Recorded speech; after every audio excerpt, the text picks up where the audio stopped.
தமிழக மக்களுக்கு வணக்கம். நான் உங்கள் செல்வரசன். பாலியல் வன்முறைக்கு தீர்வு, நெய்தல் செயல் திட்டம், பெண்களுக்கு எதிரான பாலியல் வன்முறை இல்லா தமிழகம் அமைத்தல், இதுதான் பாலியல் வன்முறைக்கு தீர்வு. இந்த சேனலை சப்ஸ்கிரைப் பண்ணிக்கங்க, பெல் ஐக்கானை தட்டி விட்டுக்குங்க, நோட்டிஃபிகேஷன் பெற்று எனக்கு நீங்கள் ஒத்துழைப்பு வழங்குங்கள் மக்களே. நீங்கள் தரும் இந்த உண்மையான ஒத்துழைப்பு தான் நான் தமிழக சமூகத்து பாலியல் வன்முறையை அழித்து ஒழிப்பதற்கு உறுதுணையாக இருக்கும். நன்றி. பாலியல் வன்முறை பிரச்சனையை பற்றி இன்றைக்கி நம்ம நிறையா பார்த்துக்கிட்டு இருக்கோம். நிறைய பேர் ஏப்பா இதெல்லாம் பேசியே இருக்கியே, யாரும் எதுவுமே கேட்குறதே இல்லையே, எதுக்கே தேவையில்லாமல் பேசிக்கிட்டு இருக்க என்று சொல்லுகிறார்கள். அப்படி சொல்லக்கூடாது, அது அவங்களுக்கு புரியலை. அவங்க வீட்டு பெண்களுக்காகவும் சேர்த்துத்தான் நான் பேசுகிறேன்னு என்று ஏன் அவர்களுக்கு புரியவில்லை? ஏன்னா அவன் மண்டைக்குள்ள ஆணாதிக்கம் நிற்கிது. அதனால் அவன் யாரோ பெண்களுக்கு பேசுகிறோம்னு நினச்சிக்கிட்டு இருக்கான். அவன் வீட்டு பெண்களுக்கும் தான் பேசுகிறேன் என்று அவனுக்கு புரியவில்லை. ஏன் இப்படி நான் சொல்கிறேன்? வேதனை, ஆத்திரம், கோபம் இருக்குது எனக்கு. அதனால தான் இப்படி பேச வேண்டியிருக்கு. ஏன்னா அவர் வீட்டில் இருக்கக்கூடிய பெண்களும் நம் வீட்டில் இருக்கக்கூடிய பெண்களும் ஒன்று தான். அவர்கள் நம் உறவுகள். அவர்களுக்காக தான் பேசுகிறோம். அது அவங்களுக்கு புரியலை. கொஞ்சம் கொஞ்சமாக புரியட்டும், அப்புறம் பார்த்துக்கலாம். இப்போ என்ன பிரச்சனை பேச வைக்கிறேன் தெரியுங்களா? பெண்கள் என்கிட்ட கேட்குறாங்க, என்ன கேட்குறாங்க தெரியுமா? ஏங்க நீ ஆய்வாளர்ன்றீங்களே, ஏங்க இந்த ஒரு பொம்பளை பிள்ளையை போய் இவ்வளோ பேர் சேர்ந்து சீரழிக்கிறாங்க, கூட்டு பாலியல் முறை ஏங்க பண்ணுறாங்க, ஏங்க இப்படி செய்கிறாங்க, இப்படி அநியாயம் பண்ணாங்க, இவங்க மண்டையில் என்ன தாங்க இருக்குது, இது என்னங்க செய்கிறது, ஏங்க இப்படி இருக்காங்க என்று கேட்கிறார்கள். நான் ஆய்வாளர் என்கிறத நான் அப்படி வச்சு சொல்கிறேன்.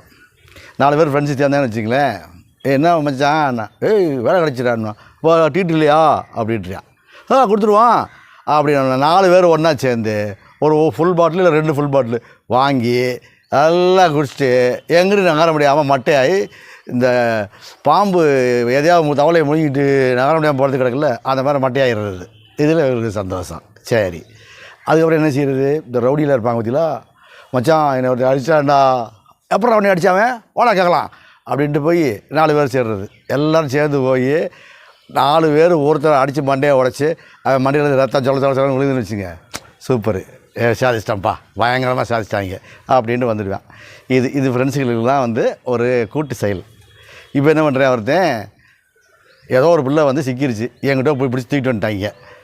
வச்சுட்டு உடனே ஃபோன் பண்ணுறேன், மச்சான் ஒரு பீஸ் ஒன்று சிக்கியிருக்குடா. அந்த பெண்ணுக்கு பேர் கிடையாது, பெண்ணு கிடையாது, பீஸு, கோடு வேடு. அது ஒரு ஃபீமேல் பாடி தானே, அவங்களுக்கு தேவை, அது கிடச்சிச்சு, அது பீஸ் தானே. மச்சான் ஒரு பீஸ் கிடச்சிடா வாடா அப்படியே வந்துடுறாங்கடே, நீங்களும் அது பண்ணுறாங்க, நானும் வரேன்டா அப்படின்னு சொல்லி டிவி 4 பேரை சேர்ந்து எல்லோரும் வரிசையாக பாலியல் வன்முறை பண்ணுறது. ஏன்னா ஏதாவது அறிவு இருக்கா? பாலுணர்வு என்பது ஒரு ஆணும் பெண்ணும் 2 பேரும் தனிமையில் செய்ய வேண்டிய ஒரு விஷயம்.